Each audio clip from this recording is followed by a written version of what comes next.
You can kill me, but you will never destroy me. It takes strength to resist the dark side. Throughout heaven and earth, I alone am the honored one. Are you kidding? Why the hell should I wait for you? I know what it's like to try and rebuild a life. I had a bad day too, once. If you're having nightmares, then welcome to the club. My name's Subaru Natsuki, and I am the Knight of Amelia. Right now, all I can give you is just death. It wasn't for you in particular. You fought 100 men because it's not in your nature to run away. If you are feeling disheartened, that you are somehow not enough, set your heart ablaze.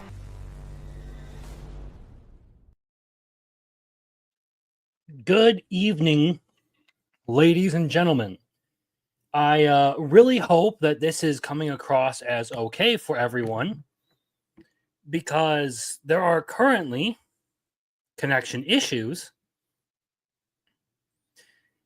with StreamYards for whatever reason, and my internet is running fairly slow tonight. So we're going to see how this goes. If the audio is okay, that's fine. My camera was having trouble, and I'm wondering how this is going to look when I turn on my camera. See, like, for some reason, it's just exceedingly blurry tonight. On that end over there, it's fine. On everything else, where for some reason I have good connection on the only thing in here that isn't hardlined,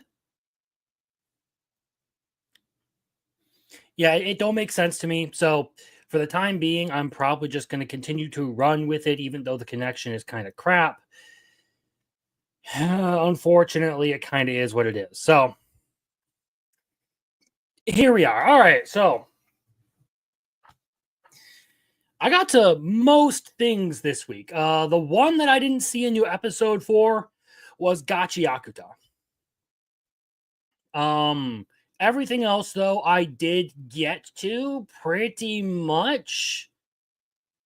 Except for one that I did want to put on the list, which would have been See You Tomorrow at the Food Court, but I ended up with a little bit extra work this week on my plate. And Friday and Friday night and Saturday are the nights that I usually spend quite a bit of time catching up on anime. And Friday night I had already dedicated to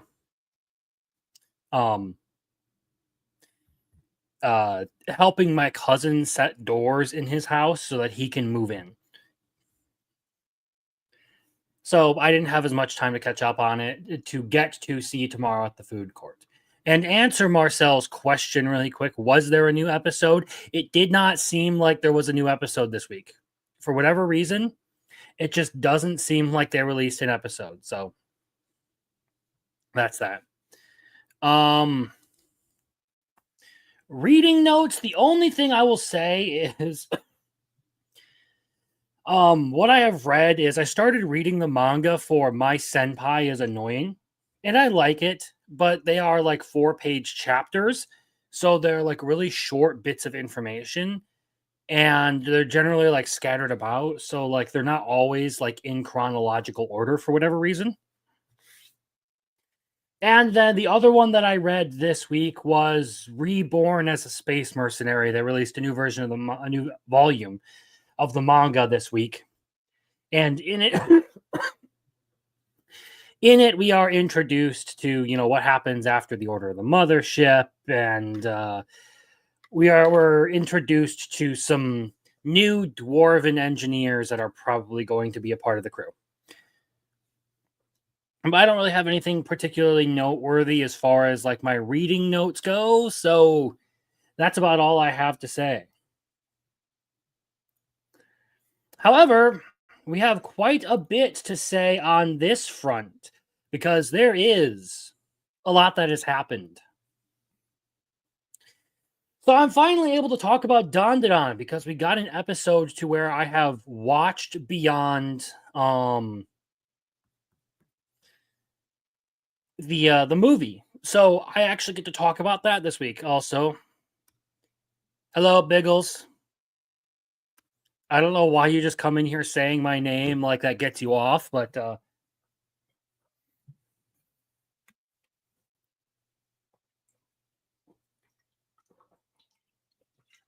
I'm not into that, sorry. So we're going to start with Dandadan because we have started working from the top of the list down. So in this latest episode, I felt like I was kind of disappointed with the animation and the number of slow shots that they used in this final part of the fight. There are a lot of shots where like Evil Eye or someone else is going in for a hit and they slow it down to make it a little bit easier on the animating team. It's still a good wrap to the whole arc. It's just one of those things where I felt like, given what I had seen from the movie and everything, I had hoped to get a little bit better stuff out of it. But the Evil Eye, the bulk of the Evil Eye arc, I should say, is pretty much wrapped up. There's a few loose ends and all that now that are going to have to get taken care of. But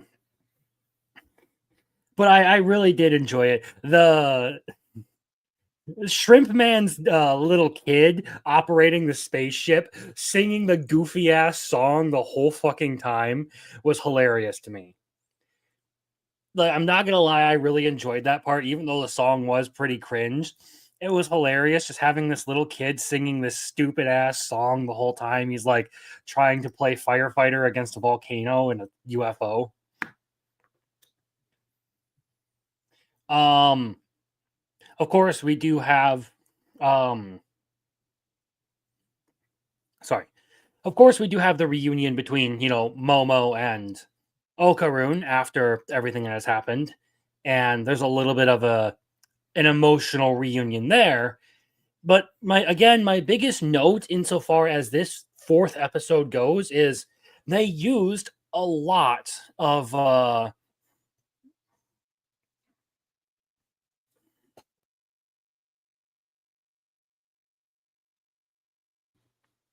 pardon that. They used a lot of slow motion shots in that final fight. It was a little One part I did like though is the whole thing with Taro, where he basically has his own theme song, and they kind of replicated his appearance in the first season in this regard. And I also forgot that the dude working the shrine in this town was actually kind of a badass, because he doesn't really do a whole lot in this series, but in this one case, like the dude, like he isn't just completely useless. So I thought it was pretty good to see him in action.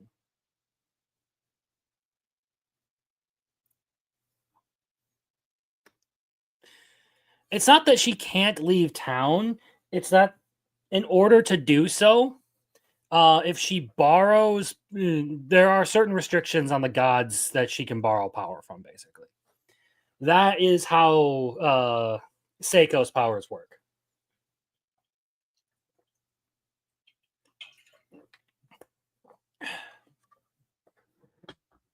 But the Taro thing was funny. The little kid doing the whole song, I thought that was pretty enjoyable. Overall, still a good episode, just not as strong of a finish as I had hoped. I feel like so far, episode 3 would have been the best episode of this whole thing, especially with the 100 hits moment, with Okarun fighting Evil Eye like one-on-one.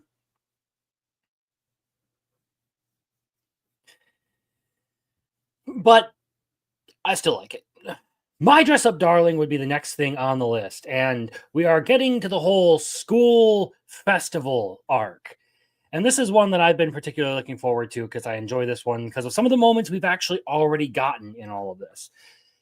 The big thing in this is, like, Maureen basically outs Gojo as the guy who makes all her and cosplay outfits for her, and he is super duper nervous about how people are going to see that, and everyone's just like, oh wow, that's actually really cool, dude. So you're going to be the one handling her outfit. We're definitely going to win this one for sure. But we're getting into more cross play stuff, but this time it is Maureen cross playing as a dude.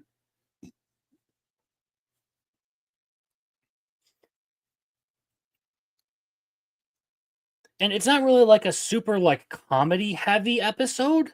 I will say that a lot of the other like previous episodes had a lot more humor to them. This one though was really sort of focused on that not sentimental, but the more emotional aspects of like Gojo struggling to feel like he fits in or like not being comfortable sharing his hobbies with people and all that stuff. But he does, in the end, get really, really excited when the whole class is basically like, "No, you're the guy who's going to be working on the outfit for Maureen. So go take care of that. We'll handle all the heavy lifting and stuff. You've got to pass." That part I enjoyed, like him getting really excited, and of course everyone freaking out when they found out he sent off Kitagawa on her own, and they realized like her spending habits are just terrible.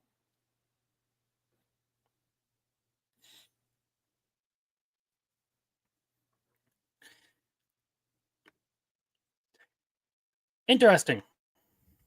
Yeah, as far as that goes, like I really liked this series like right from the beginning, just because of that. I apologize, but like I have had something persistent for the past like month at this point. It feels like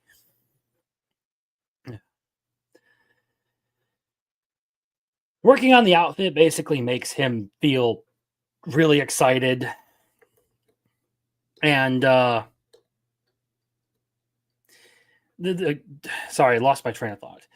I liked this show because of the dynamic between, or because of that relationship between Gojo and Maureen, where she is completely unashamed of everything she does, and she's sort of dragging this guy around who loves things, but he's scared that people are going to judge him for it.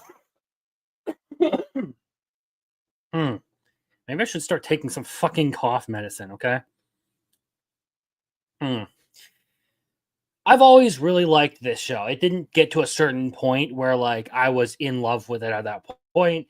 It was, oh wow, I kind of really feel how how this guy feels.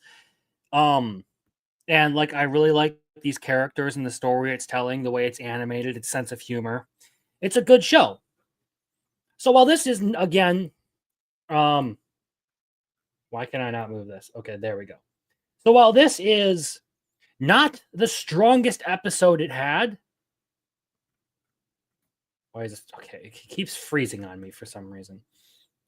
It's probably something to do with the bad connection.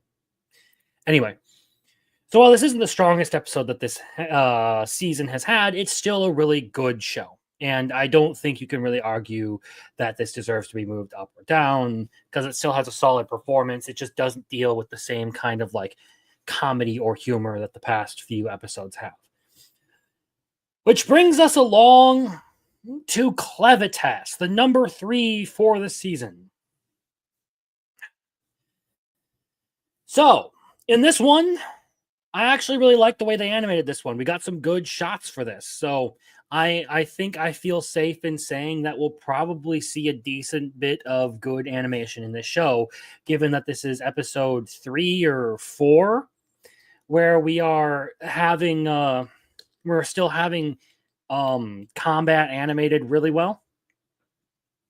But Alucia goes all the way to the bottom of the pit and ends up meeting one of the quote unquote ancient dark beasts, or I forget what they call it, like the ancient ones that was like sleeping at the bottom of the lake.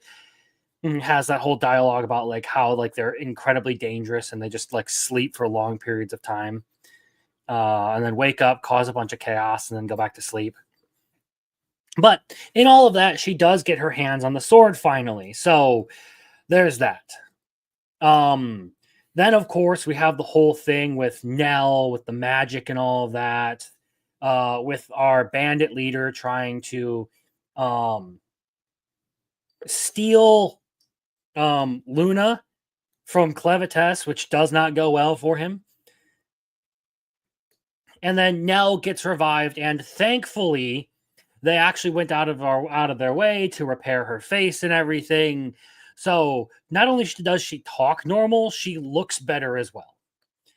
So everyone who is a good person in this does pretty much walk away from this episode happily. So this was a really, really good episode this week for Clevitas, and it continues to be a solid performer throughout this season. I say solid as it's like number 3. It's one of the best shows that is out here.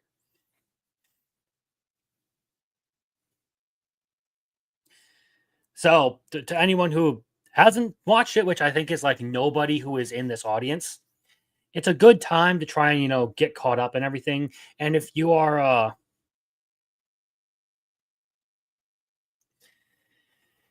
and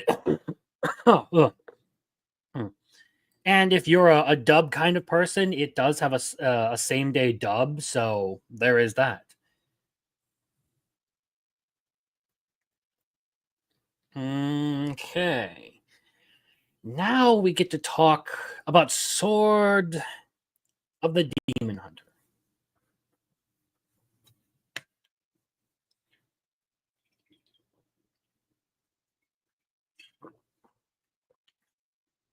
As far as Nell goes, like what happened to her this week, that was pretty much the obvious conclusion for her. I don't really think that was a hard prediction to make.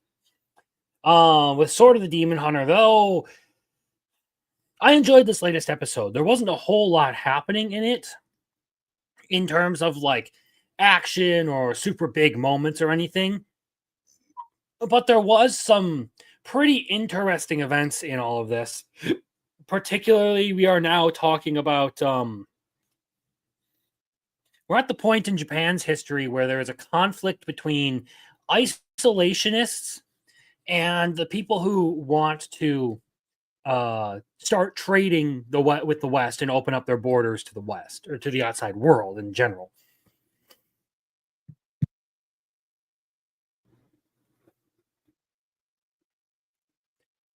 So a lot of the talk that is happening in this latest episode is basically centered around that concept. And there's a little bit more to it as well. There's this whole subtext of like coexistence and all that, to where you have one guy who believes that the samurai are going out of style because of new countries getting involved, and he feels like if the country opens their borders, it will ultimately lead to the fall of the samurai, and he wants to prevent that. So he has now started aligning himself with demons because he kind of feels that the demons have a similar situation on their hands.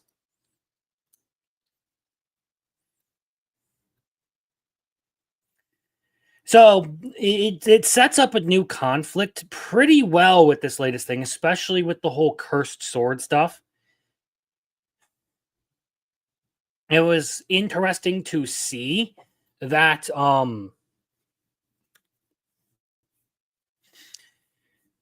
Genia was able to read the memories of how the sword was forged and all that with his abilities.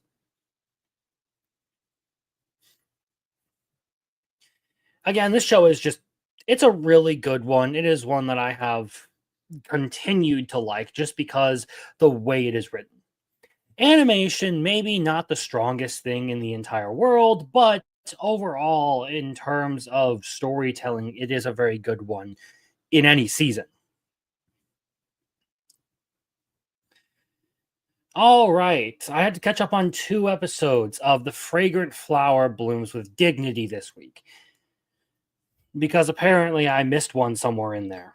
I guess that tends to happen for me. So, with The Fragrant Flower Blooms with Dignity, we have an interesting thing happening. So we already know that the two main character, Kaoruko and Rintaro's schools don't get along. But the two of them do, because they're both good people. And that's just what happens, However, Kaoruko's friend, Subaru, does not seem to think the same thing. And while she may be a good person who is ultimately looking out for her friend's betterment,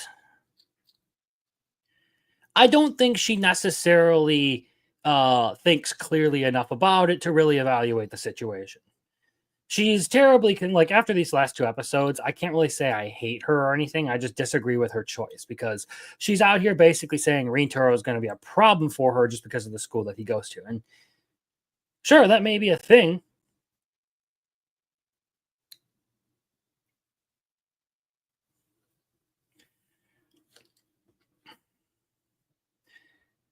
But at the same time, this is someone who like she's happy around, who she gets along with, who she actually likes to spend time with. So yeah, it's kind of weird that you would go out of your way. And it's also weird that like these schools have such a bitter hatred for each other that even the teachers in this world hate anything to do with the boys' school next to them. It's kind of weird.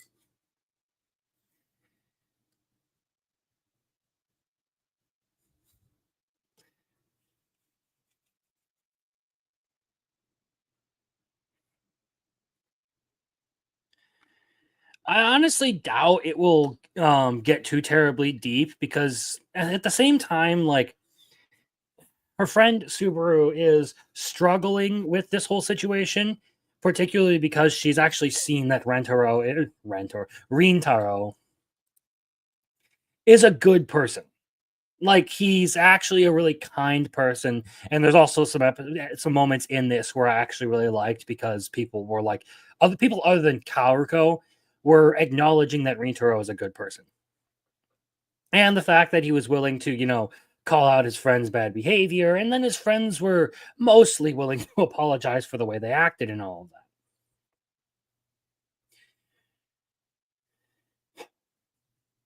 that. So the way it has handled this stuff so far has been good. I just kind of want it to get back a little bit to the a little bit more of the stuff that was going on in the first 2 episodes where it was fairly wholesome, fairly drama free, and it was just 2 characters getting along really well and having a good time. That's the part of it that I really did enjoy.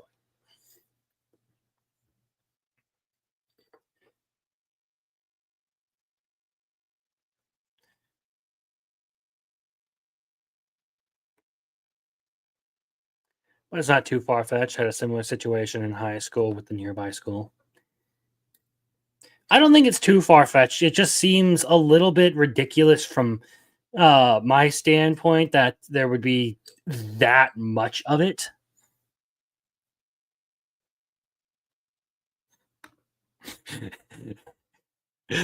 Biggles is out here like a fucking gang leader or some shit, huh?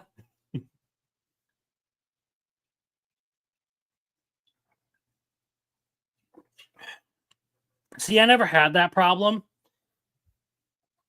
because here in the States there is something that's called homeschooling, and I was basically homeschooled my entire life up until college. And here I am doing YouTube, so a lot of good that's done me, Anyway, I like this show. The drama with the friend feels a little early, but I don't think it is terrible.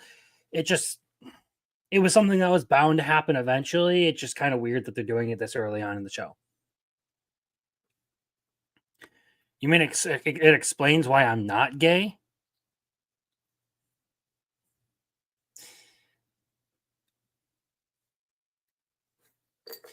Bro, the high schools in my area were fucked up. And that's coming from a guy who lived in a small town.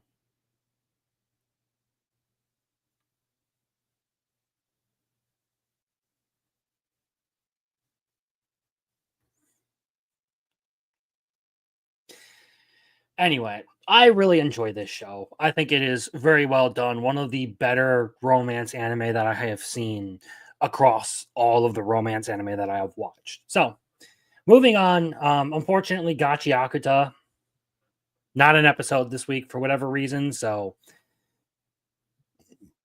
womp womp for me, I guess. And that brings us to Taco P's Original Sin.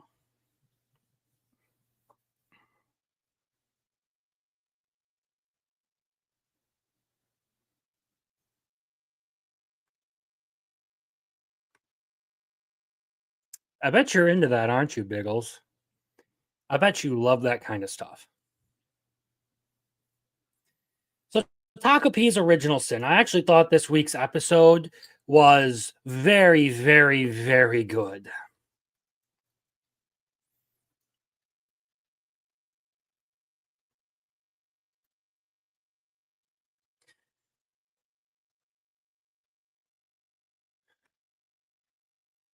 I mean, insofar as just joining, the only things that we've covered so far are the top 1, 2, 3, 4, 5, the first 5 anime on the list. So now we're going to talk about why is it lagging? What's going on here? We're going to talk. Oh God, come on. Don't do this to me.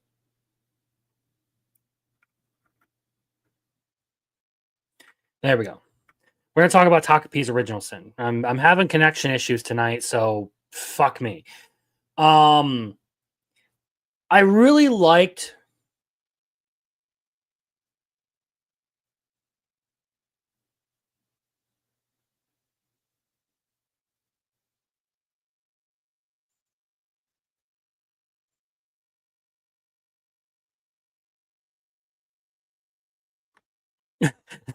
oh, great. Pilgrim power abuse inbound. Okay. Back on track. Taco P's Original Sin.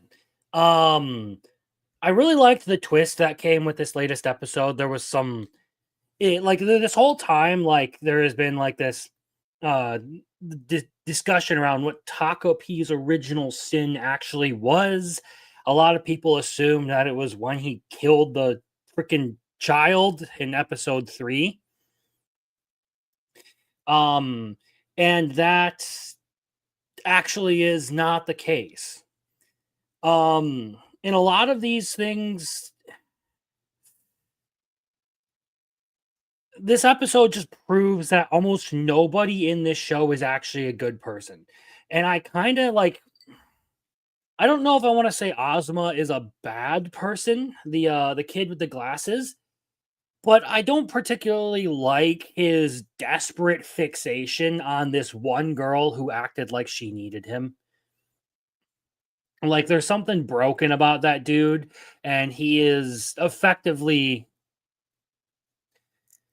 desperate for her. He feels like she's the only person who will ever need him, and has this weird obsession with her that he mistakes for love, I guess. And Biggles is kind of right. You have like an alien that comes from like a utopian world, apparently. That just for some reason ended up on the most depressing, awful place in the universe.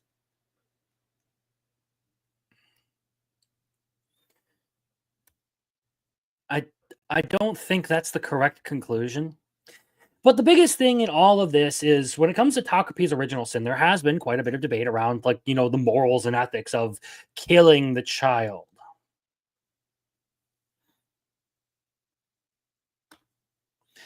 Not quite. Not quite.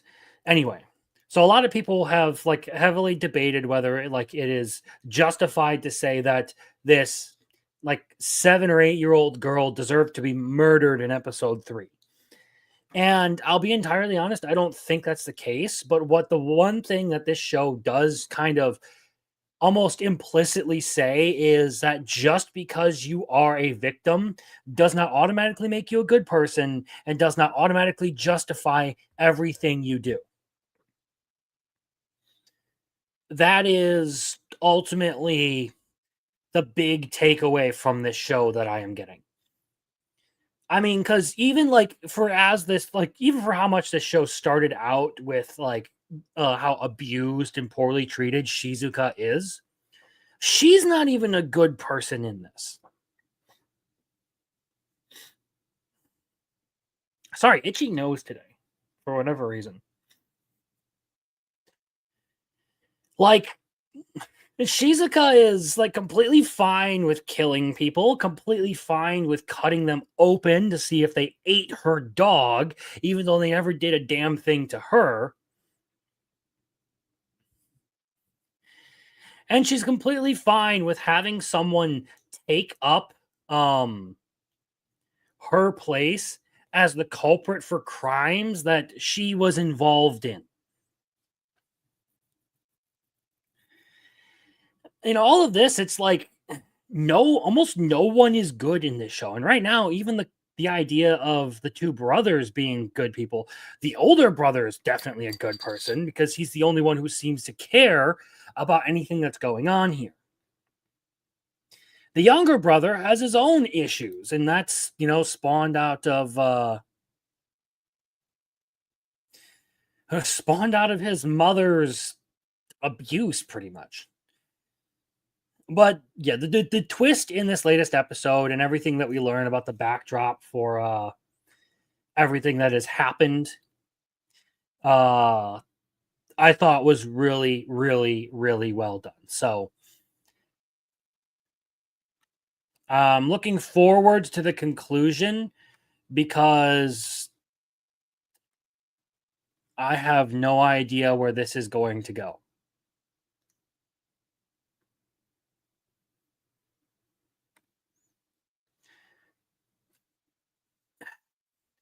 Yeah, pretty much. As far as when everyone starts talking about how Marina deserves to die, a large chunk of it has to do with the fact that she was like a horrible person. Yes, but her big crime that like sets everyone off, apparently not everyone, sets a certain subsect of the fandom off, is that she got this dog killed. She didn't directly kill it, but she went and got the dog killed. She planned the whole thing. Yeah, there's some. As far as the stabbing goes, that was in one timeline that stopped existing.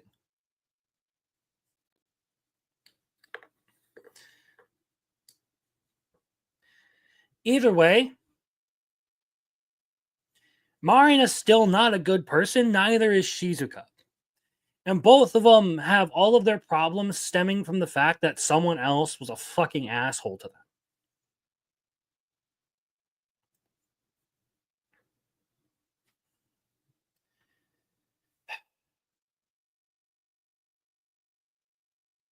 All right.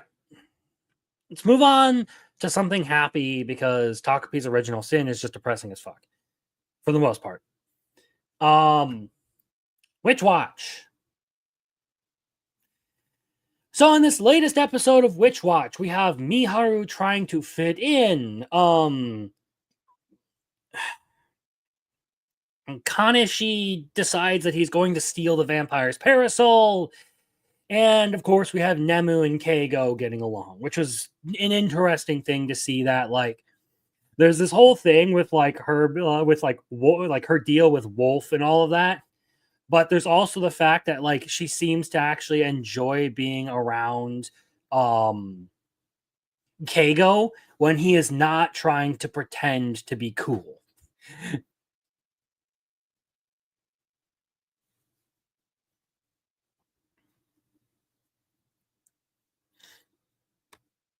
It's awful to kill someone's pet and she should get punished but dying. Yeah, this is effectively my line of reasoning here, Marcel. And a lot, like, there were big time reaction streamers saying kind of similar things. Also, hey Roman, how you doing? There were big time reaction streamers basically saying like, I was bullied in school and I believed that my bullies deserve to die, and I still believe that to this day. And I'm just sitting here like, what the fuck? How can you go onto the internet and say something like that?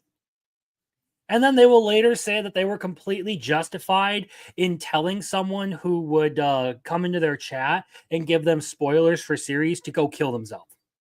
Yeah, I'm sorry, but I kind of like, I'm not going to sit here and like go on a whole moral brigade against the guy, but Nicholas Light, what the fuck is your obsession with people you don't like dying? I mean, come on. I said I was going to move on, but yeah, the subtle dog and cat getting along in this one was pretty fun. The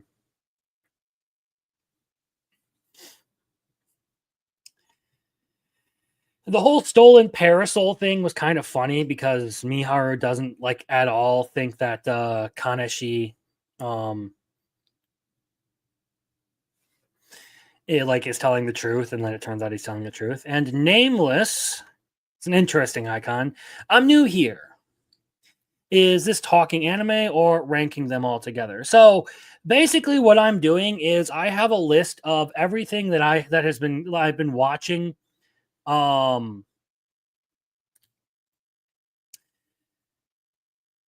out. Everything that I've been watching that has come out. I go through each week and talk about each episode and where I think that anime ranks as of that week. Now, it's kind of a mix of like talking about it overall and also that week's episode. So the very top obviously are the ones that I enjoy the most, and we go down from there, and we'll get to some of my more scathing reviews in a bit. But yes, I enjoyed this latest episode of oh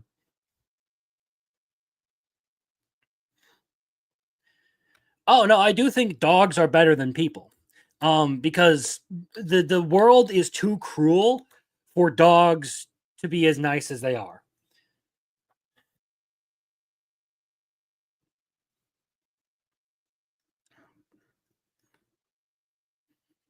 It's just, I don't think that the value of a human life is the same as the value of a dog's life, okay? A dog is still an animal.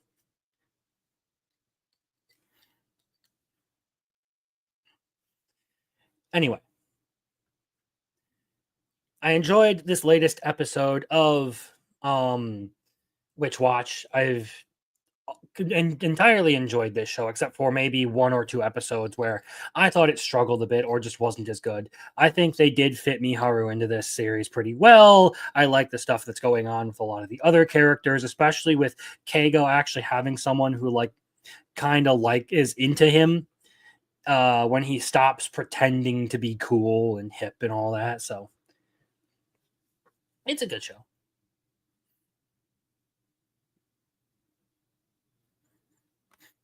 Someone steals my dog, it's open season. Well, you better subscribe, because if you don't, I'm going to steal your dog, okay?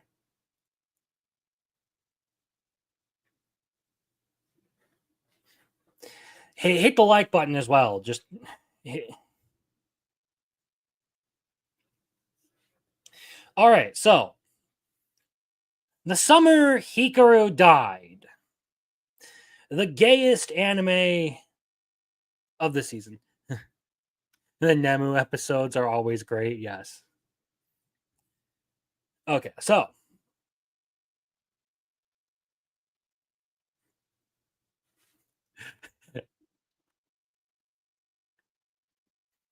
I already told you, Crimson, you touch my dog, I will make sure nothing good happens to you. What if I just give the dog good boy pets? What if I just pet your dog? No, fuck your stupid ass cat. I hate cats. Cats are shit.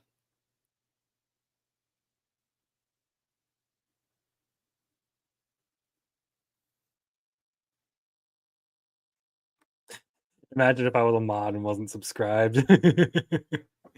Okay, moving on from all that stuff. So, yeah, this is definitely got a lot of BL elements to it. And insofar as storytelling goes, I generally prefer when it's more focused on the supernatural stuff that's happening. So with this one, oh, come on. There we go. This one I'm actually going to be moving down this week. I'm not a huge fan of BL as a genre. It's not like I have any sort of like, I don't know, moral objection against it, so I don't want people to mistake it with that. It's just not something that I am super interested in. Hmm.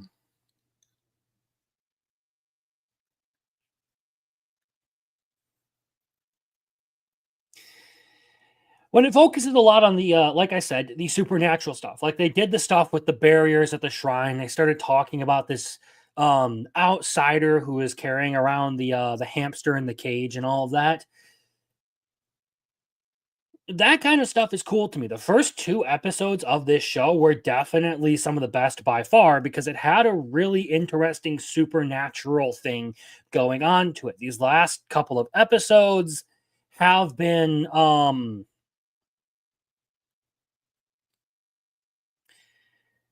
much more heavy on the BL side, and I'm not exactly a fan of the gay romances. And they do talk like they make there's a lot of like it's never like specifically confirmed, I guess, but the way they do things in this, and especially some of the things that Hikaru and our main character discuss in this episode, um, I think it's pretty easy to infer that this is where it's going. And of course, we do have a lot of the troubled family stuff going on in this one, but really my interest was on the supernatural. So the less it focuses on the supernatural stuff, the less I'm actually going to be interested in this show. Okay. Let's talk Kaiju number 8, the next one on the list.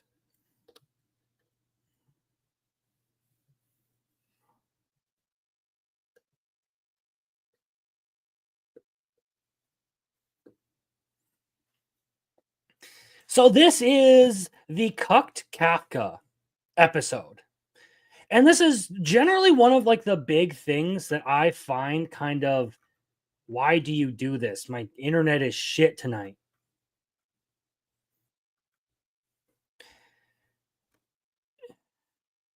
Yeah, the like I said, the Cucked Kafka episode. He can't transform in this episode. Oops, that moved it all the way down there for some reason. And this is again, that's one of my big issues with this show. Throughout this is the fact that like they randomly do these sorts of things where like Kafka might get a win or whatever, and then it feels the need to like try and humiliate him or whatever. And I just don't find that element of it appealing. Like if it hadn't decided to be like, oh well, you can't transform here or whatever, I probably would have liked this episode a lot more. Like if Kaiju number 8 had actually gotten the fight as Kaiju number 8 here.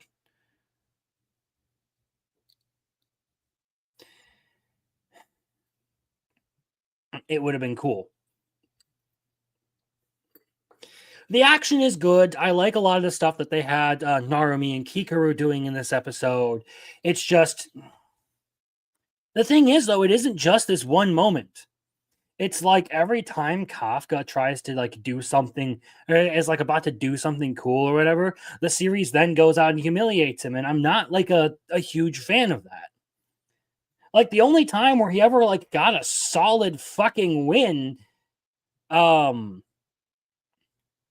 the whole thing when Kaiju number 10 tried to detonate the bomb over the base.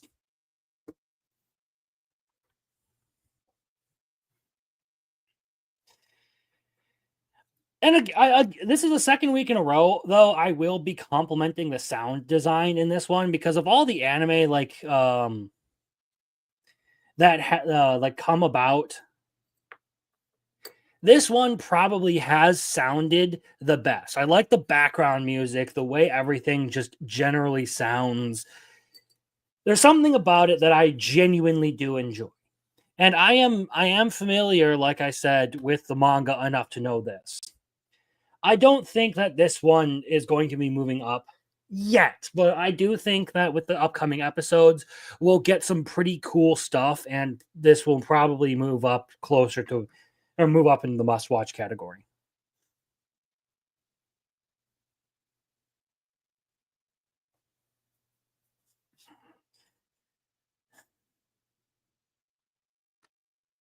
And his only win got him arrested. Okay. So, Kaiju number 8 is not a horrible series. It just irritates me how its main character gets treated a lot of the time.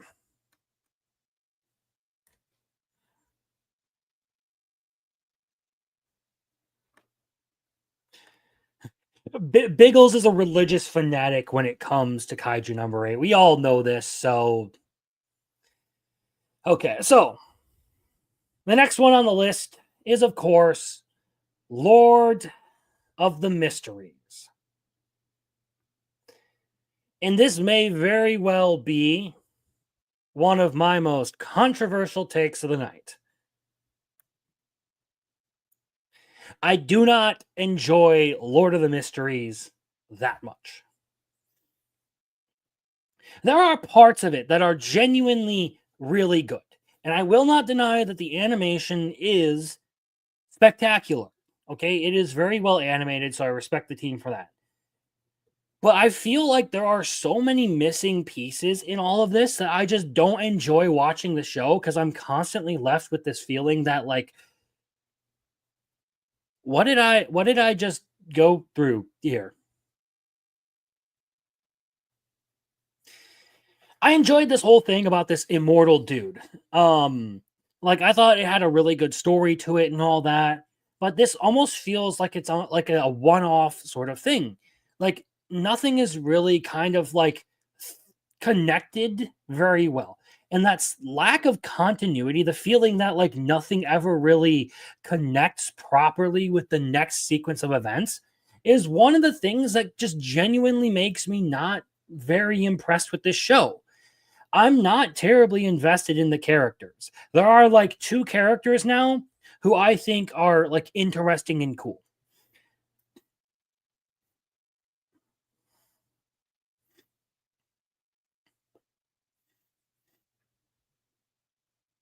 The story, I'm still kind of lost as to what this story is progressing towards. I feel like there are a lot of times where like context is missing or some level of the story has just been cut out entirely.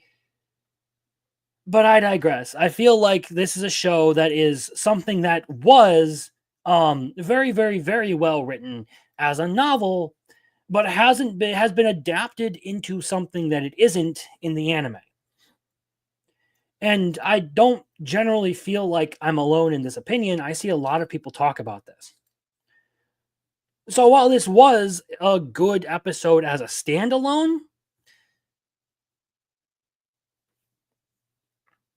the series as a whole just feels wildly incoherent to me. Like, I know what happens in each episode, but I'm sitting here like, how does this come about as a natural result of the last thing?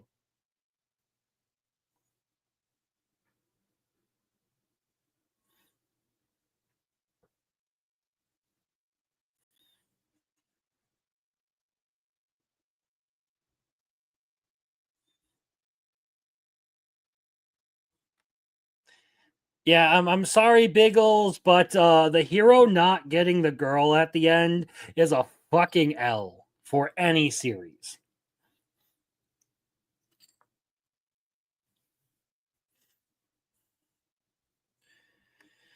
So yeah, for as much hype and like intense fan worship as Lord of the Mysteries gets, I feel like this anime does not live up to the hype that novel readers were giving it. In animation, maybe. The action's cool. But in storytelling, this anime has not given me a sliver of anything that looks like a compelling, gripping story outside of this latest episode where we got one character who has a good backstory. That doesn't really feel like it connects entirely with everything that's happening here.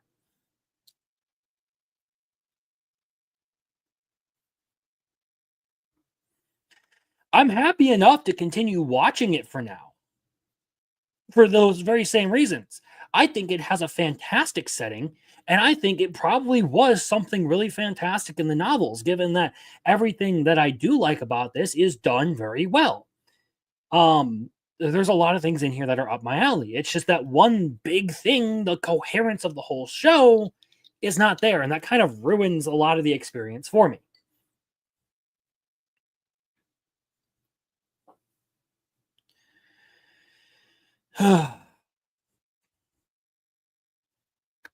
All right. Let's talk about the next one on here.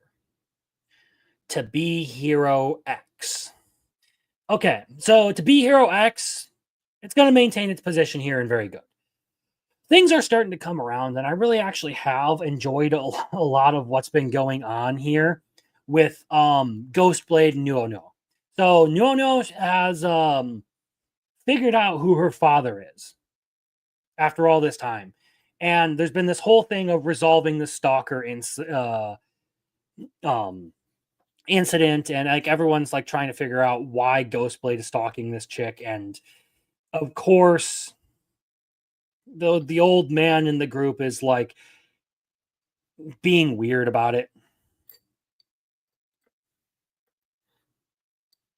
And probably the best show since Nice, or best episode since Nice.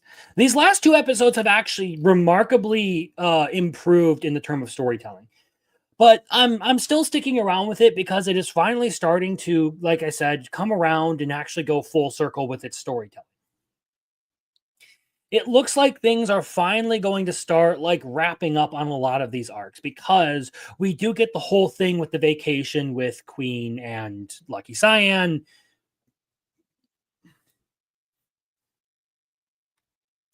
I don't know if that was funny to me. I thought it was kind of weird, and I was just like, oh God, no, don't stop. But overall, I have liked this whole like father-daughter thing that's been going on.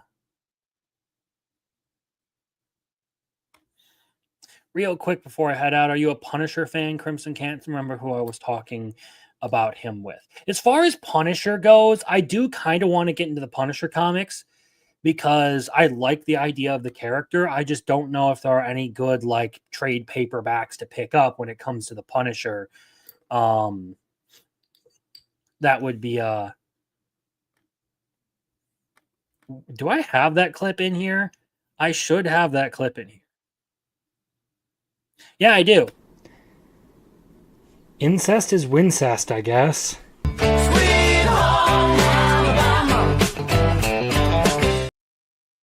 There we go. Just for Biggles here. So as far as Punisher goes, I would like to read some Punisher comics because it seems like a really cool... Punisher and Daredevil I'm actually interested in getting into. I would need someone to point me to some good Punisher and Daredevil stories to start with.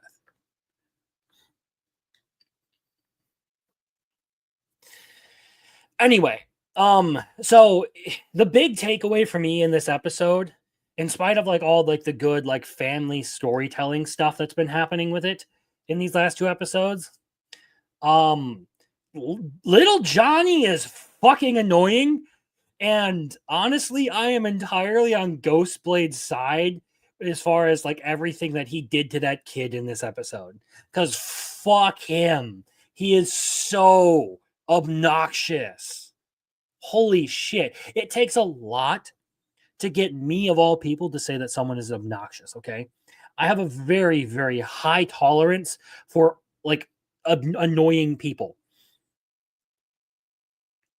or difficult people. Little Johnny, fuck him. I hate that character. And that will be my parting shot when it comes to Be Hero X for this week. So it stays at the top of very good here.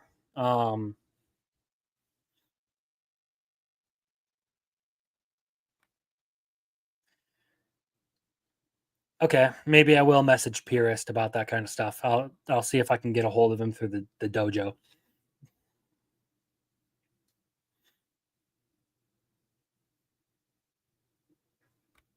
You got a statue, okay.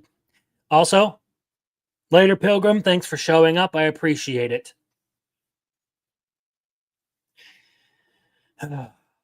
Okay. All right.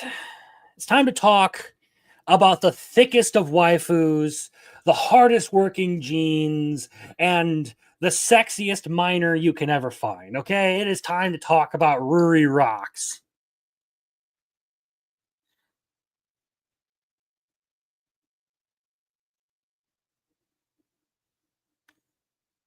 Little Johnny is the cat boy, yes.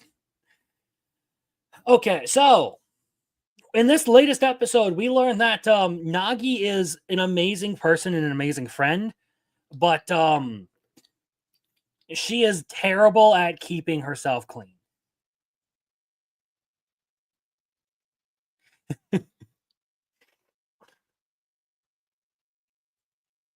And in episode 3, we also get another thick college girl geologist character who is more of a bookworm, but she also has great assets, amazing tits, a nice ass, you know.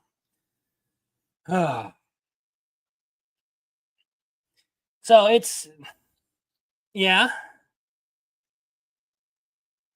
Yes, they do have the best asses out of the whole season, and overall, like, great waifu material here. Nagi Arato is chef's kiss, just gorgeous, gorgeous. uh, Absolutely would, like 100% absolutely would smash. Um, But we get the fluoride episode basically, where it starts out with Ruri being invited over to the college laboratory.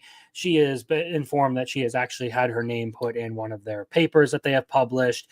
They do the whole thing about like cleaning out the lab and everything. We get a little bit of a commentary on bismuth, which is nice. It was kind of cool because I wasn't familiar with like the whole like bismuth explanation that we got in this one.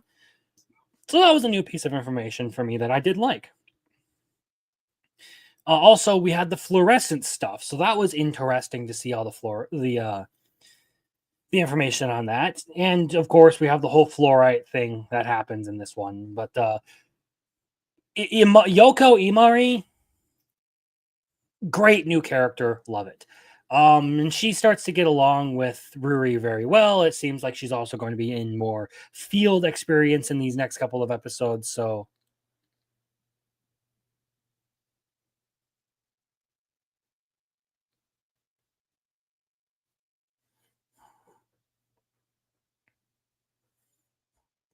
it did look really good in that scene. But I just enjoy this show because I like the characters, its sense of humor. I like its the way it looks. It's very well animated, and it's on a subject matter that I enjoy. I was trying to explain this one to my wife, and ended up at someone wanted to make manga about geology and was told no until he came up with these character designs. I mean, look, hot anime waifus do sell quite a bit.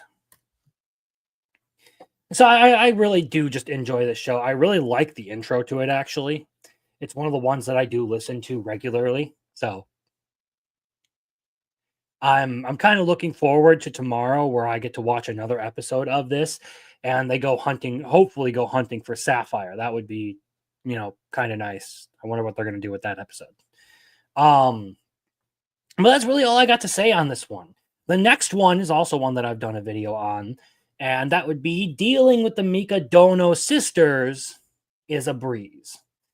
So we have the festival arc this episode, and of course it goes sideways because why wouldn't it? We have this whole thing where Kazuki has trouble, just going anywhere because she has a bunch of fans and all that, and she never really gets to enjoy herself. So there was a period of time in this episode where she actually got to like have some fun with her family and just relax. We do learn who it was that had the photo in this one, and that it turns out that it was the smart sister. But really the big note in all of this is that our main character, Yu, really goes out of his way to try and make this whole thing a success, and he doesn't even realize how much he has these girls pretty much wrapped around his fingers with all his actions, especially with going out of his way to get them a recreation of that original photo where they got the where they did the luck competition and all that. So in all this, Yu did achieve his goal. He actually got the sisters close to, sort of close the distance between each other and shore up their relationship a bit. Is this its strongest episode? No, I think it does have its hiccups, but it's still a really good show, if you ask me. This is one that I just straight up enjoy.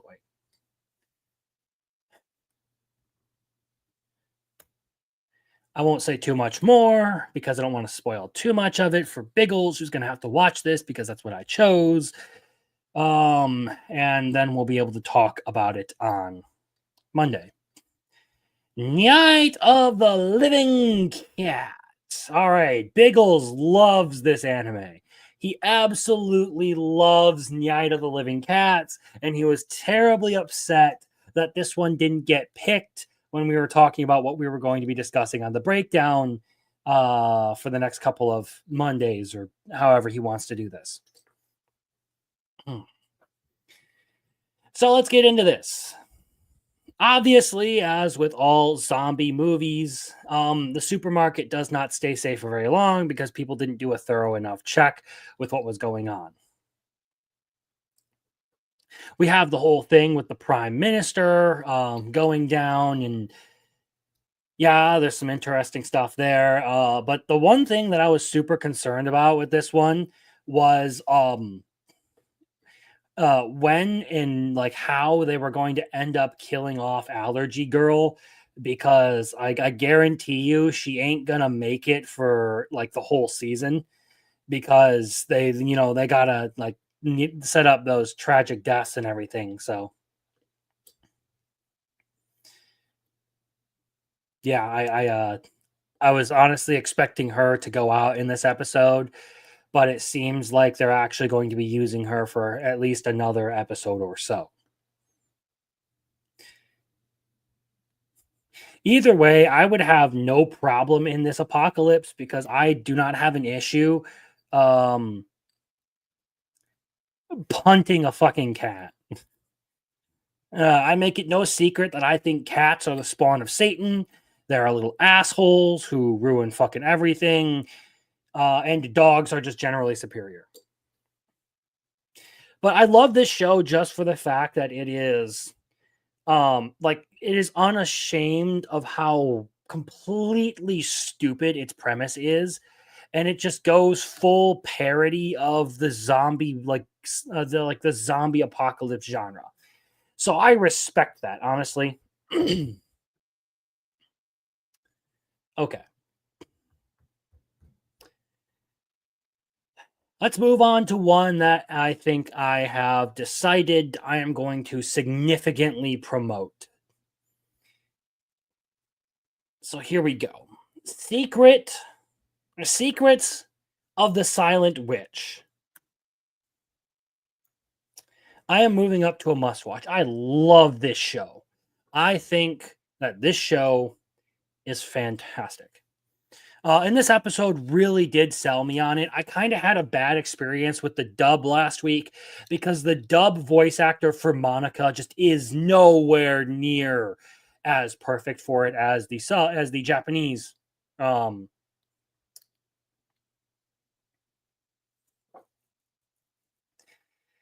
the Japanese version of this character. It's not the same. She fits the vibe and the entire aesthetic of that character so much better in the Japanese version.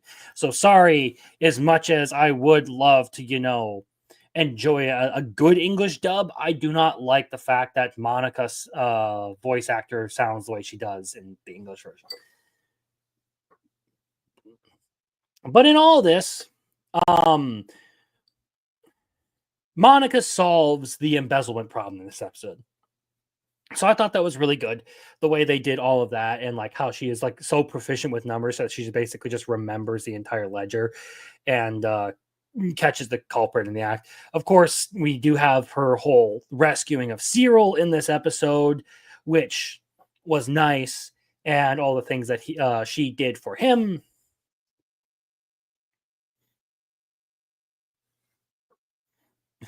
And yes, the disrespect she hit the bad guy with.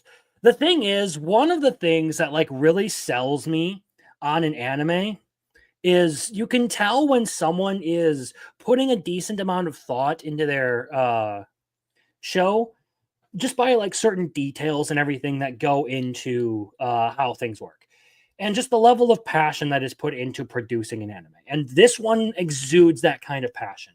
I like the animation for the show because it's really well done. It shows that the studio cares. The story is very coherent. A lot of the things do line up, although there may not be a whole lot of world building to this. There's enough there's enough work done with the world in this one to actually make me feel like, okay, they actually do care about it. They're just focusing on the parts that really matter. I love the characters for this, particularly Monica. I think she is an amazing protagonist for this show. Like everything about her is just endearing or funny. Overall, it is a very, very good show. And if you're not watching it, I do highly recommend you at least give it a shot. So, Secret of the Silent Witch gets a huge promotion from me this week. I thought it had a really good episode with everything that it did. All right. Cultural exchange with Game Center Girl. Okay. So the age gap does get remarkably worse in this episode. So at first I thought it was like a middle schooler and a high schooler. No, it turns out it's like a middle schooler and a college kid. So yeah, that was kind of weird. A girl you would fight to protect, but can kick everyone's ass in that world. Yes. Yes. Do not mess with Monica. She will fuck you up.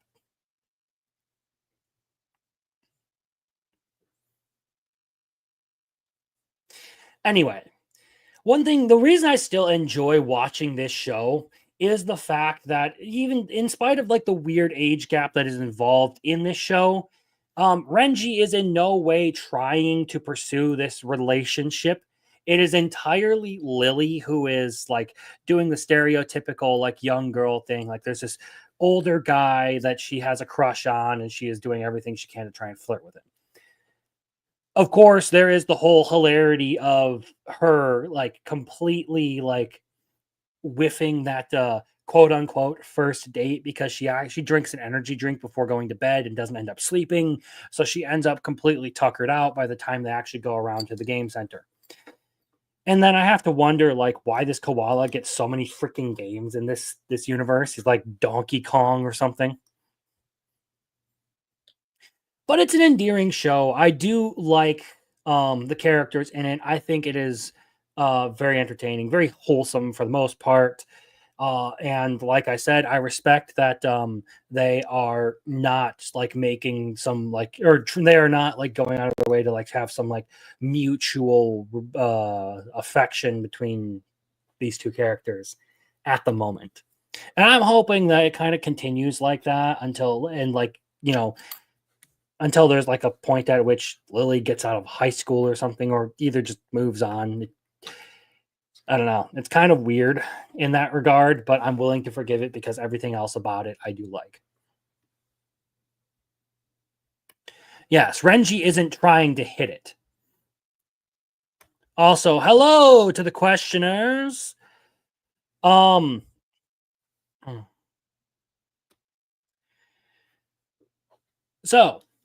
I actually do have something to message you about later. Because some friends of mine are planning like later in the year a like full on like Lord of the Rings like long form live stream. So I figured I would just let you know that might be on the that might be on the horizon. And I mentioned the fact that you are a pretty big Lord of the Rings fan, so there may be an invite to a massive panel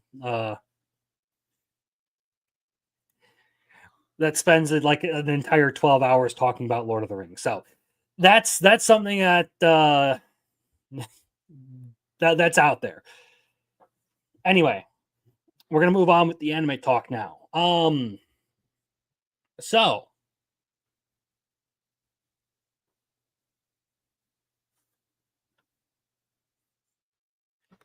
I mean, knowing Rolo, he'll probably go for as long as someone can, as long as he can, so long as there is a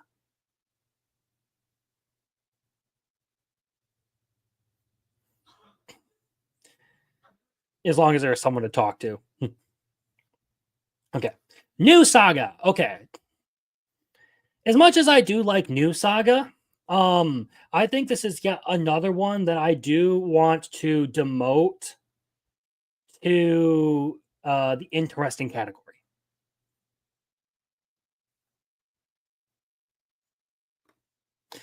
Look, I'll keep you informed, but as long as you're interested, I will let them know that you're down. So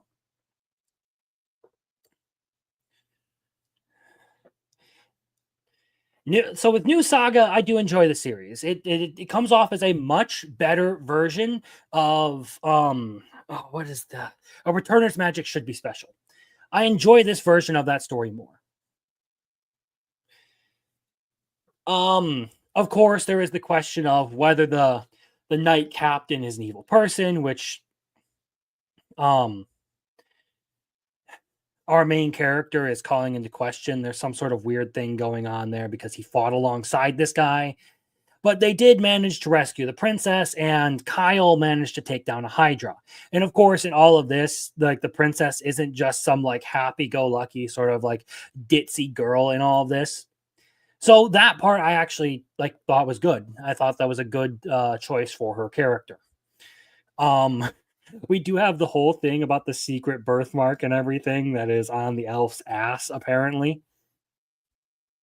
We have this whole thing about like the blonde dude being a complete perv who wants nothing more than to, peep on women and all that because he's a weirdo. Or not a weirdo, he's just a dude. Like an unashamed dude. But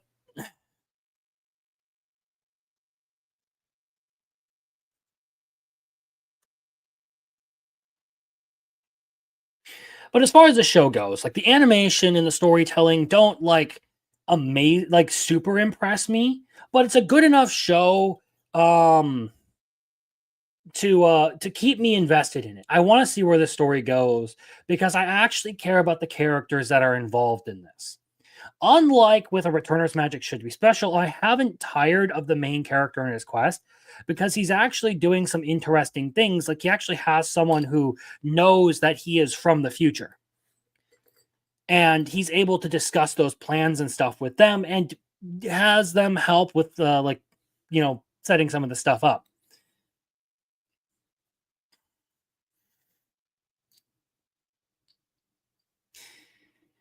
So, yeah, well, it is fun.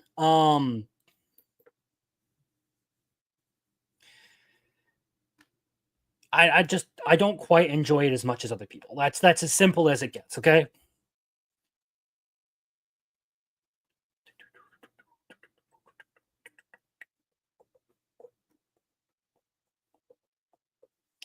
All right. We have Yaiba and then Sakamoto Days, and we are like halfway done. I think. Yeah, like halfway done.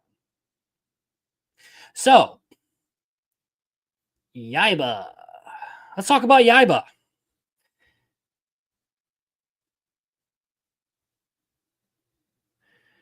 So, in this episode, we get Mecha Buddha and a giant samurai, a giant swordsman. They go after the big orb in this one. They end up at a temple, and of course, a thief, our thief boy shows up and tries to do his whole heist thing, which he was a pretty obvious traitor right from the beginning, like right as soon as he was introduced. But they have to have this stuff happen, or else the plot doesn't progress. But the whole Mecha Buddha thing I thought was actually pretty fucking hilarious. It was bonkers. And then, of course, we had Yaiba turn giant and fight the mechanized castle. And I'm just sitting here wondering, how the hell does this spider continue to survive? Like, he has been through so many of these failed encounters. How is it that he continues to survive? That said, though, I like the kind of ridiculousness that this one brings to the table. It's really well animated, and it's just a genuinely like crazy adventure overall. I do not hate the characters, which is good. They even had their own Shibuya incident. They demolished that city. Right.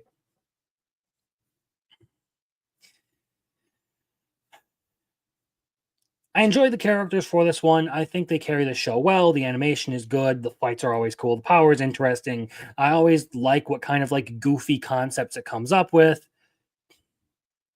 He's a survivor like Beyonce.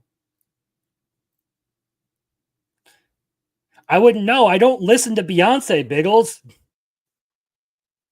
Either way, I enjoy Yaiba, just not enough to move it up over some of these other options for the week. That's kind of how I feel about it. And then we get to Sakamoto Days.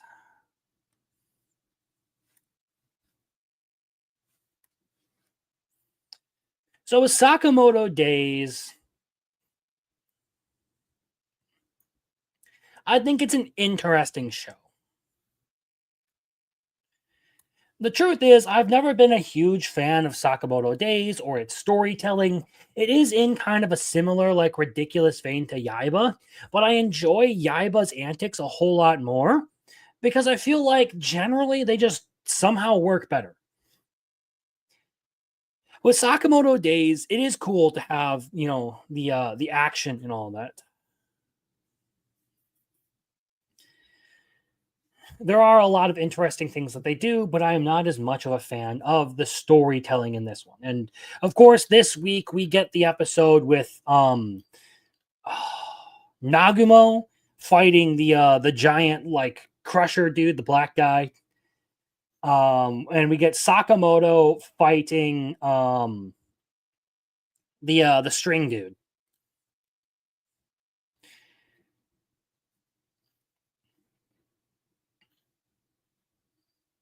And that's pretty much it. They have this whole thing in here about how like Sakamoto needs to get used to like fighting as a fat dude, and I'm just like, honestly, I wish they would just make him permanently skinny because he's a cooler character that way. I get that this is supposed to be a bit more comedic with its take, but I think Sakamoto as like, the slim fit dude is a much more interesting design to me. That's just a thing. So, not terribly impressed with Sakamoto Days lately.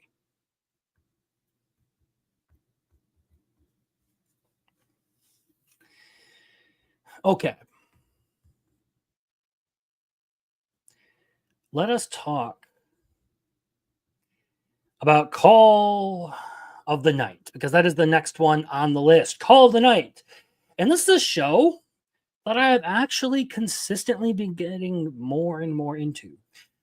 I won't lie, I thought the first season was pretty overhyped, to be entirely honest. A lot of people talked it up to be like this amazing thing. I wasn't a huge fan of it. Season 2 starts. All right. It's all right. But now we're getting into some very interesting stuff because there's a lot of things happening in the plot now that I think add a level of depth to this show that it kind of needed. We're dealing with the idea of people forgetting their pasts, like the whole thing of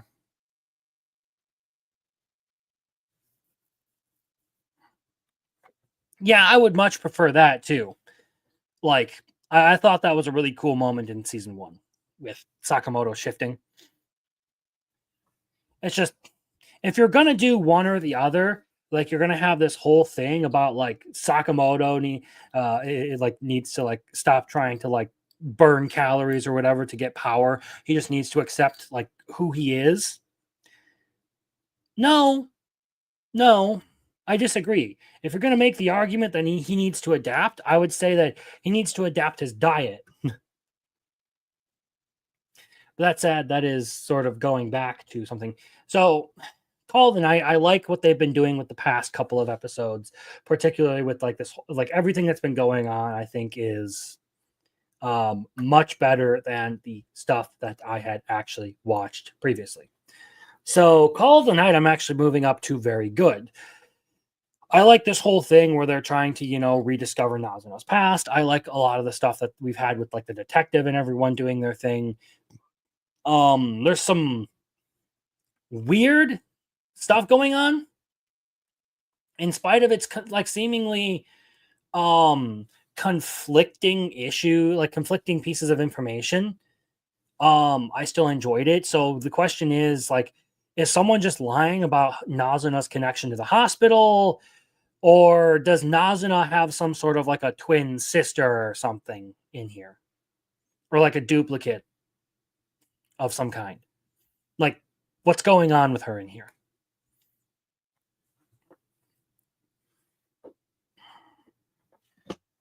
Oh, ah.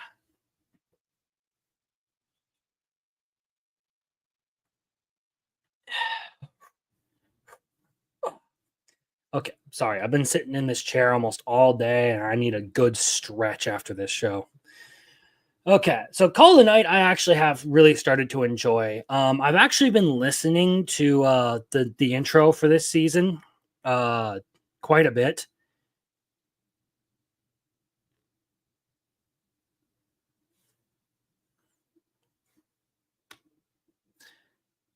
That could be the case because they do have different names but similar looks.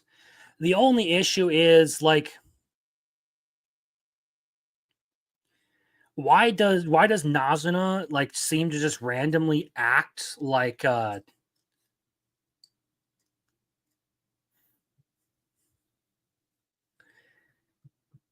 does Nazuna seem to just like randomly act like this is like she was that person? Either way, I want to see where they go with it because I have actually been very intrigued with what they've done. It's impressed me. I actually have gotten to like the series quite a bit more over these past couple of episodes. I think season 2 has added the things that I felt were missing from season 1. So it's been a redemption in my book. All right. Let's get to the most scathing review that I have for the night. And that would be Togen Anki. Or I should say one of the most scathing reviews. There are some things I'm going to have to say about some other anime that, well, we'll get there. But Togen Anki.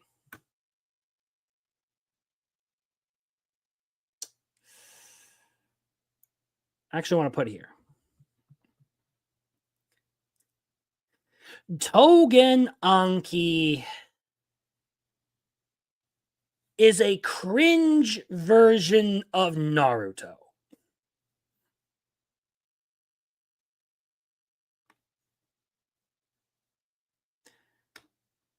Yeah, it's kind of hard to explain what I'm talking about right now. I'm just not finding the words for it. But she keeps making these references to like this other nurse chick. You don't like that I don't enjoy Togen Anki? All right. Later, Biggles. Have a good night.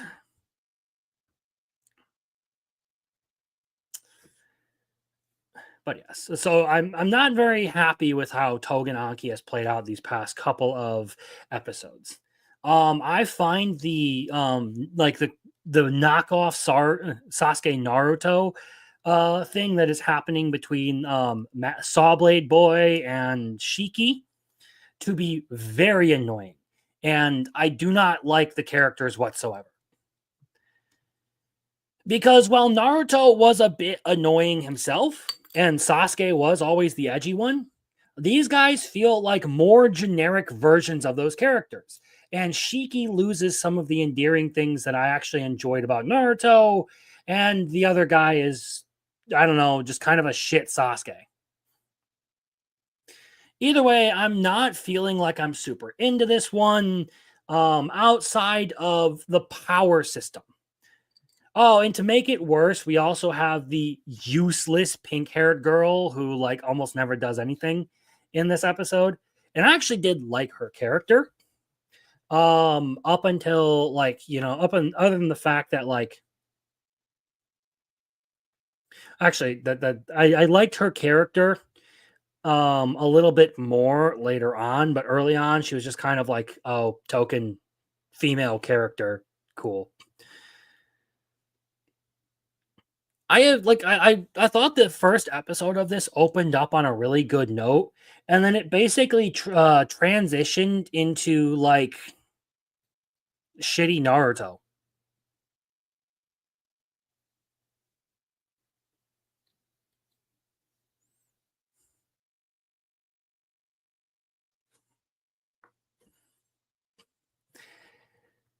So sorry, but this is one that I do not super enjoy.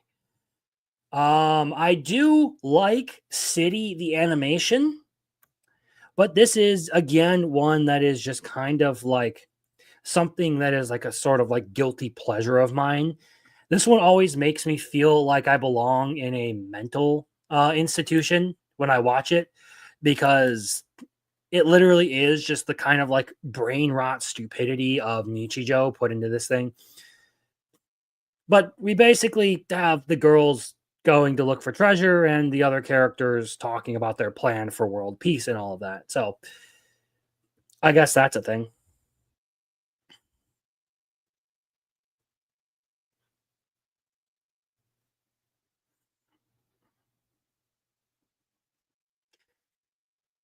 I won't talk too much about it because I'm pretty sure I'm the only person here who is actually watching City the animation. So we'll move right on to Betrothed to My Sister's Ex.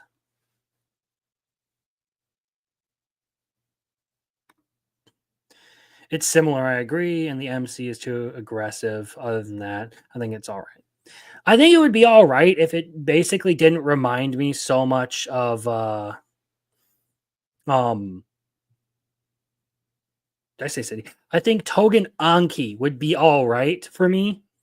That's the one I'm actually talking about. Togen Anki would be all right for me if it didn't remind me so much of the tuning exams right out the gate. And it didn't have like literally the three main characters of the story, and the teacher didn't have the sort of Kakashi outlook to everything. Basically, this whole thing feels like it is a poorly aped Naruto to me. That's ugh. I'm a broken record at that point. But Betrothed to My Sister's Ex. All right. It's actually one I think deserves to go up in the very good category. This is one that I actually do genuinely enjoy. So we had the whole Mean Girls thing happen in this episode, and of course they get caught pretty quickly and booted out. And we have Marie having her happier life now that everything is going well, and she actually gets to sit down and have tea with Mio.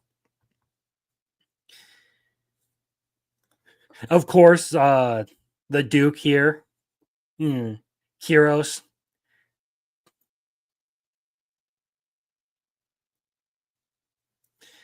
Being completely obsessed with her and like head over heels in love, and like it's just it's a generally like happy fluffy vibe that this whole series has to it, and I like really do enjoy it. And of course there is now the third prince shenanigans that are going to be happening here, so I don't know what's going to be going on with that, but I have really enjoyed this one for the most part. It has been much better than I actually had expected, given some of the reviews I heard of it from other people that I talk to regularly.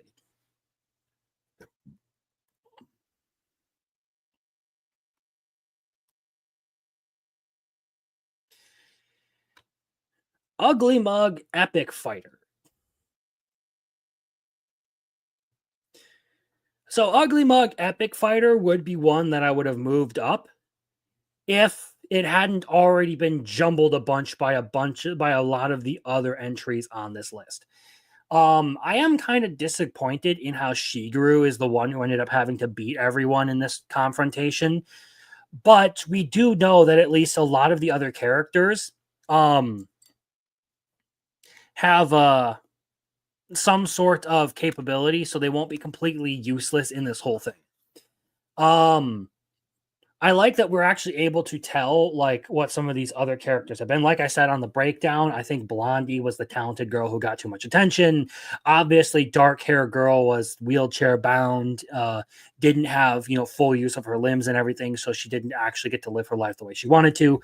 I like the way that they have actually been writing the character backgrounds in this. I think that in and of itself makes it somewhat worth watching. In terms of action or otherwise, or like overall storytelling goes, not really the strongest contender for the season. But it is an entertaining show in its own right. And I think the characters have enough endearing qualities to them to make them enjoyable, especially our dark haired girl who seems to be the kind of like ditzy, sheltered type. So all right. Let's keep moving on down the line. Keep on keeping on. Keep on rolling, baby. Okay. Detectives these days are crazy. So in this latest episode, we have the whole fake murder mystery thing where there was everyone was basically invited to a party. And they make up this whole mystery and all that of this legend of the killers, and like they do this whole they basically BS their way through an entire situation. Our main character, his assistant, and the other detective, and it turns out to be entirely true. Of course, I don't know how they got to that point because apparently the girl who was there to try and avenge her relatives, everyone in her family was still alive. So what the fuck? How did you not know for years and years on end that your family was still alive?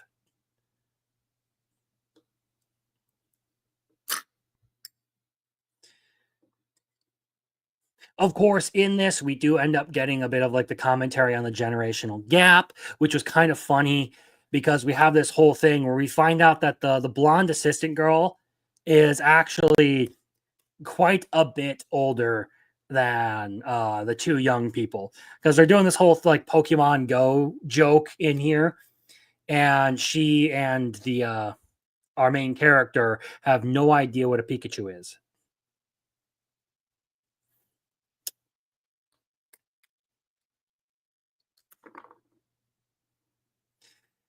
And that spawns an entire like drinking party where she gets absolutely hammered and starts complaining about, like whatever. And we find out that she's probably in her late 20s.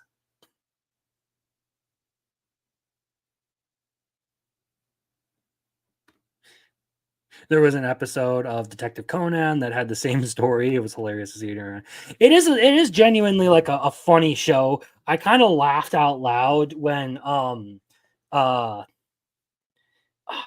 boob storage girl, I forget her name, when she wrecked the bridge. Oh God, please no. We do not need to relive the most cringeworthy Hillary Clinton quote of all time. Anyway, I laughed when the girl destroyed the bridge and then they just kind of like blamed it on the bomb or whatever. It's just a genuinely funny funny story. Sorry, I'm reading something on screen here, so.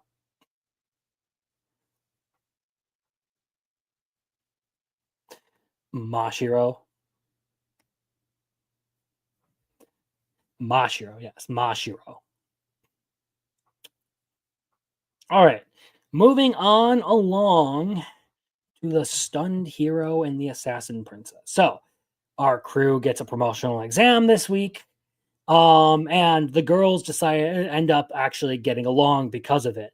I really had to laugh at the whole placebo effect that happened at the end, where they enchanted the examiner instead of him, but because he was under like the conviction that they had all cast enchantments on him rather than his opponent, he is then able to just one shot the guy.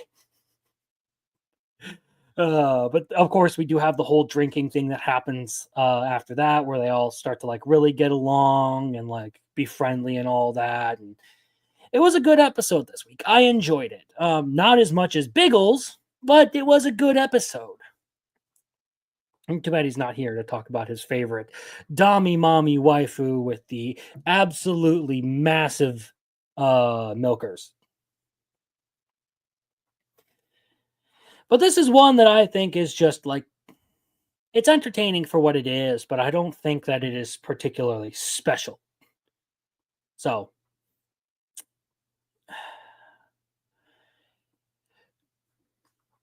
I'm getting tired here. I haven't slept well these past couple of nights. Reborn as a vending machine. Okay,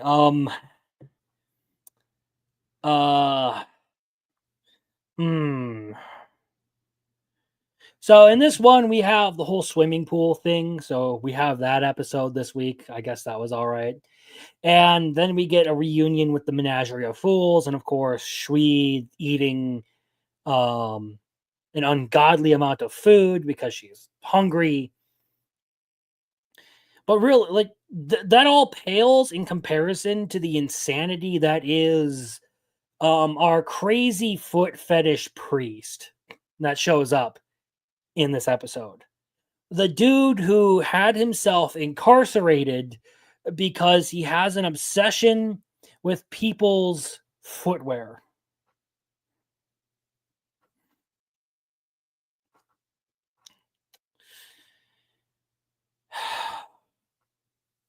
Who comes up with these ideas? Like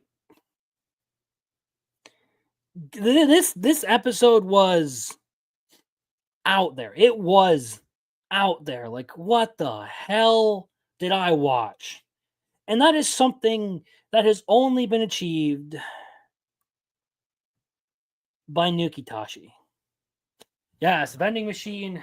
I feel like vending machine deserves to go in the I don't know category because it is one that I have a love-hate relationship with.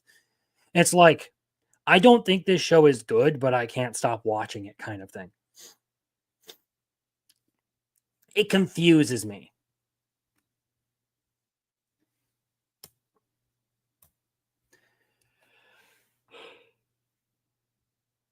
All right. Onmyo Kaiten Rebirth Verse. Okay.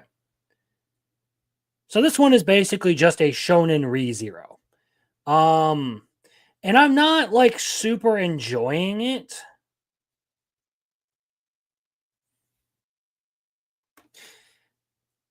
Yeah, that when he drank from the boot, that was weird.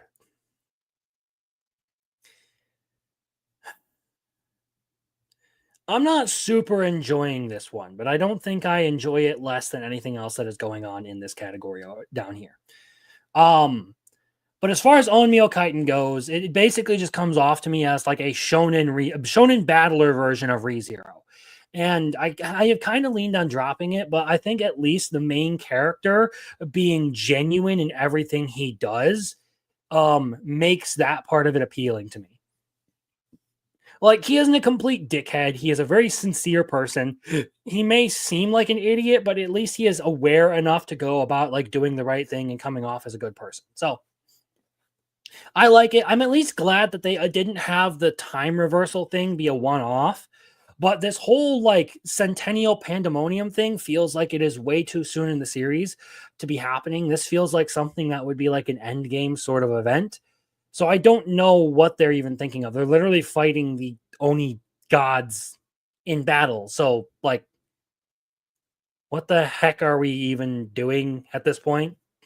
I feel like this is going really fast, but I haven't been a super huge fan of this, but it has intrigued me for the most part for a couple of weeks now. So, at the very least, it's sticking around. Okay. Wakari-kun's garden is about to collapse. So we get the beach episode this time around.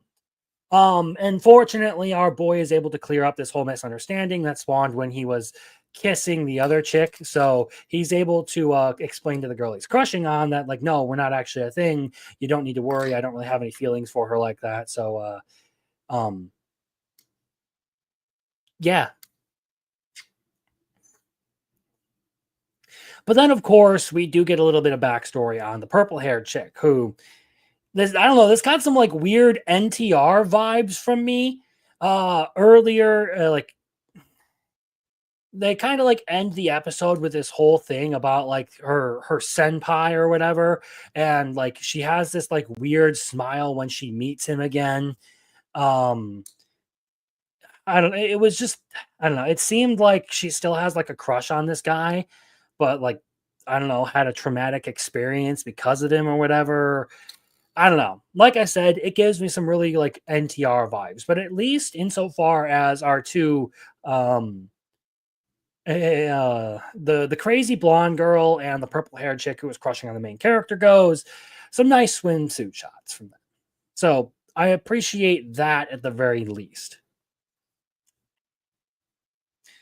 This is one that, again, I kind of feel dodgy about, but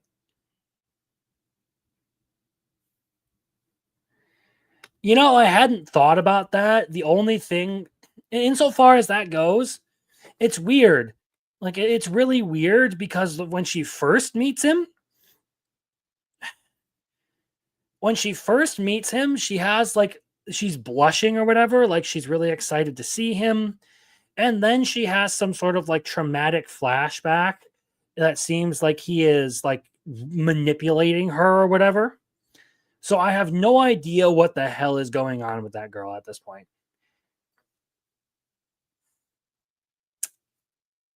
All right. So Private Tutor the Duke's Daughter. This one's going to be really short because I didn't watch this week's episode. Do you know why? Because it's a recap episode, and fuck recap episodes. Okay? It is literally 4 episodes in, and we are doing a recap episode. You have an episode 4.5.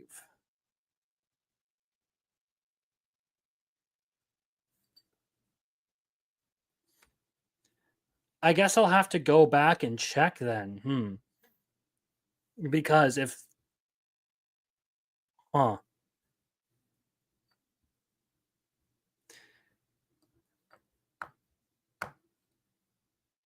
I don't really remember that, but then again, I have a hard time keeping remembering everything that goes on with this show because it really isn't something that like is hooking me into it. But yeah, Tutor to the Private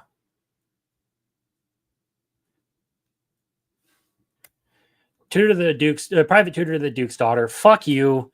I was complaining when A rank party did like an episode like 9.5. You did an episode 4.5. Fuck you. Okay. Fuck you.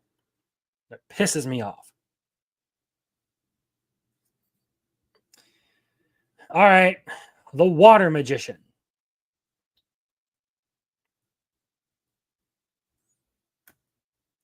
I actually kind of enjoyed this latest episode of The Water Magician. Wild, I know, but that's something kind of wild.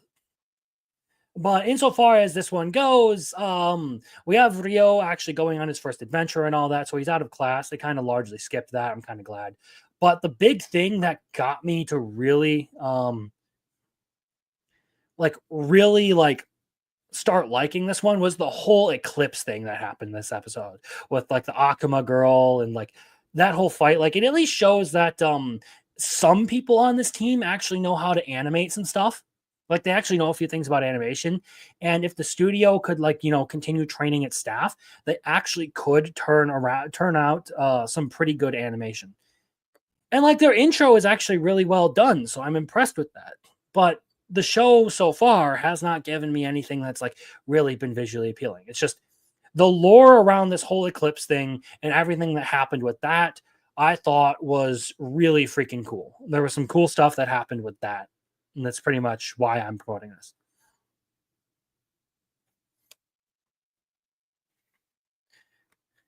Lord of the Mysteries could have benefited from 1-3 episodes in. Perhaps. I think I might actually switch over to watching the English dub of Lord of the Mysteries, because I feel like I may end up gleaning more information from it if I watch the English dub. And that's sad. But yeah, the water magician actually gets some praise this week because of his whole fight during the eclipse. I thought that whole thing was cool. So it adds a level of creativity to this whole experience that I thought was fairly needed to distinguish it. Okay, so scooped up by an S rank adventure. I'm moving this one down here. So scooped up by an S rank adventurer has a lot of interesting things that don't actually happen. I don't know where I'm going with that. Okay. I might drop this because I really just don't care. We have Lloyd saving their whole party from like major trouble and all that, but like the animation wasn't like super interesting. And the only thing that kind of intrigued me was the fact that it's setting up some sort of big scheme in the background.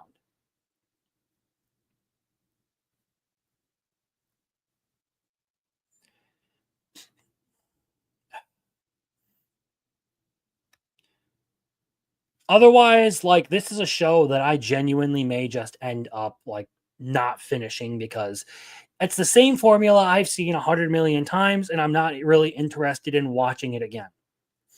At least when it comes to most isekais, like, there's something there that sort of distinguishes them. This show is like, these sorts of shows are usually like the same sort of thing over and over and over again.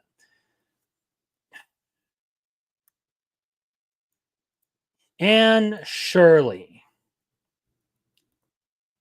Again, this is another one that I am not like super impressed with. Like, the art style has always been good and all that, but like, I don't know, I feel like this whole story is sort of like dragging on. I mean, rich girl basically has her problems and everything. Now a lot of guys are sort of like fighting to get Anne's attention. Like, a bunch of them are seeming to like take notice of her and trying to propose to her. And this whole time, Gilbert is in the background doing his best to flirt with her, but never actually, getting anywhere, because Anne has this like idealized version of a proposal of a Prince Charming who's going to come in and sweep her off her feet that she just can't get over. And therefore, anyone who doesn't meet those standards, yeah.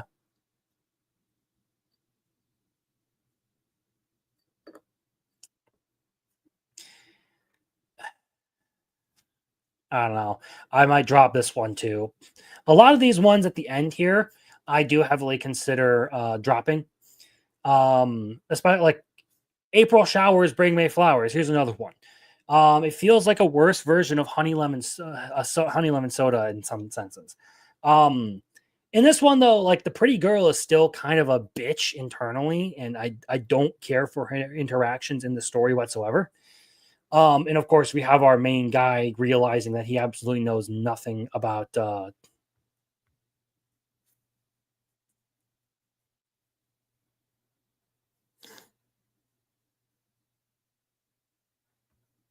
yeah, that's how I felt about it. He already was on his knees in the snowy landscape. Just get together already. Yeah, I feel like that boy is gonna have to put in some work if he wants to get Anne to notice him as a man. Either way, April showers bring May flowers. I mean, the funniest part of this one was effectively the whole thing where like the younger brother um manipulates our girl into or Tabata into serving him to keep her secrets and everything. That's pretty much the only point of enjoyment I got out of this. Otherwise, it's like, okay, pretty girl still being a bitch. She kind of fucking sucks, and I don't like her. Ueno is kind of clueless about everything, but he does seem to, have some feelings for Tabata, as evidenced by some of his reactions. But he admits that he doesn't really know how to treat girls because he's overly friendly, and a lot of people are like acting like he goes too far or something like that. I don't know. But that does bring us to the last few that we have for the night. And I'm gonna say it right now. I'm dropping Apocalypse Bringer Mignora, or I'm dropping Apocalypse Bringer Vic Mignana, because this is one show that I actually end up dreading watching. Like I do not like to watch this show. So I'm going to stop watching it. It's as simple as that. I know where this story is going. I don't like where it goes. So why would I continue to torture myself when the animation isn't good? And the only notable part of this one is that I actually enjoy the intro to this one. So goodbye to Apocalypse Bringer Vic Mignana. It's the first one for the season to get dropped.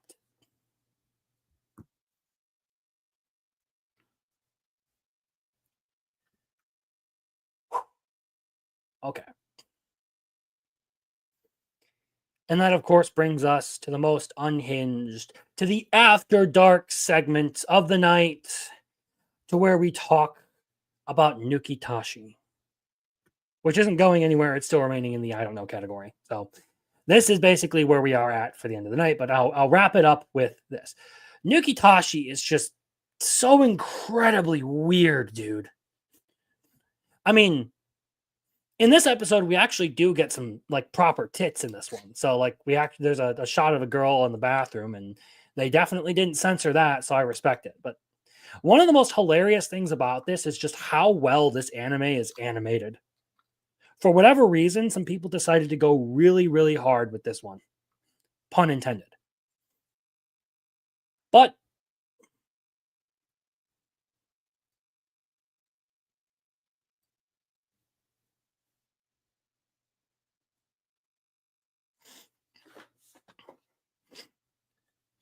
with Nukitashi, it's so ridiculous. I can't help but watch it. It is literally just like a porn parody. So like it is entertaining just for that, but like this is not an anime you can watch when anyone is even in the house with you, because don't risk them walking in on this show.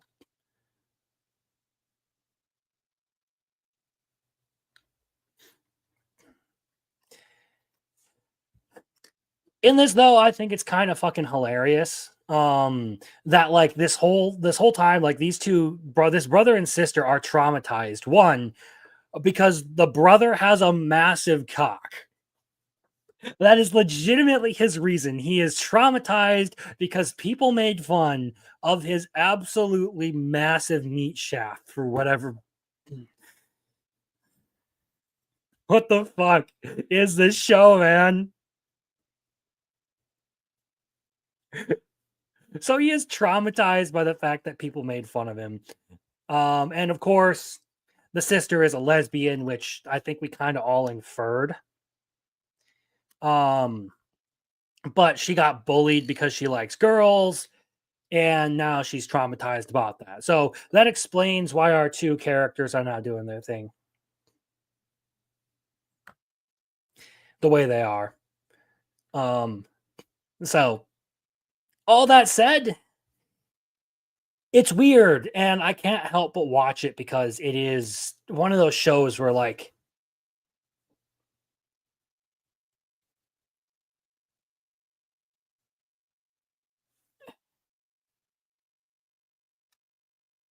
I thought she made some allusions to the fact that she like wanted to have like a six-way with her brother or something like that. Like she was super duper into the idea of getting other girls involved. So I just kind of assumed that she was at least interested in other girls. We do know that she does want, like, the only guy she actually cares about is her brother. And now we know why, because he's talking about his huge fucking schlong.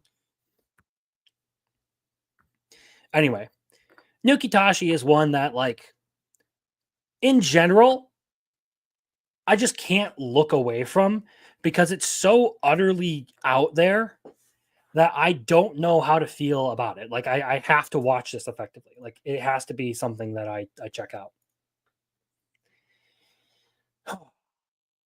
So that said, that's going to wrap up the night. So a few updates before we close out the stream. I ended up not having enough time to get out my third video for the week. Womp womp. I ended up, like I said, last night, I was setting doors at my cousin's house. So that's the thing. If you're still here, still watching, and you enjoy, aren't subscribed, subscribe. If you are already subscribed, hit the like button. If you have already hit the like button, well, awesome.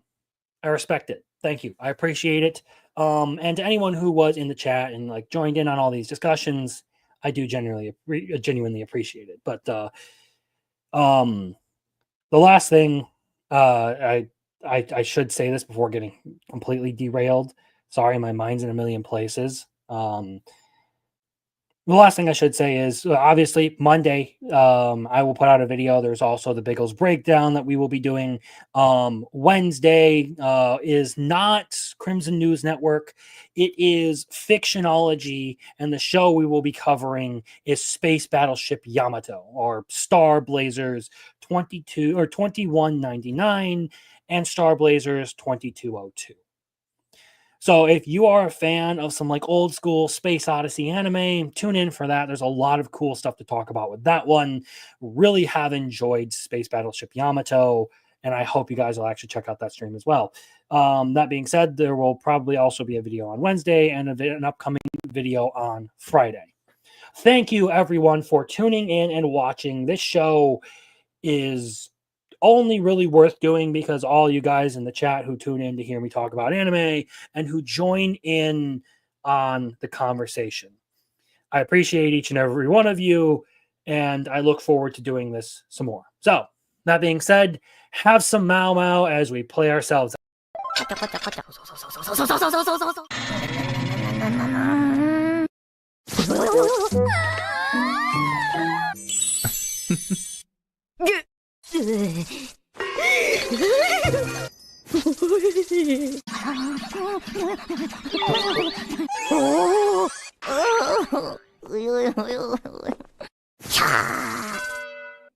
Pick, pick up.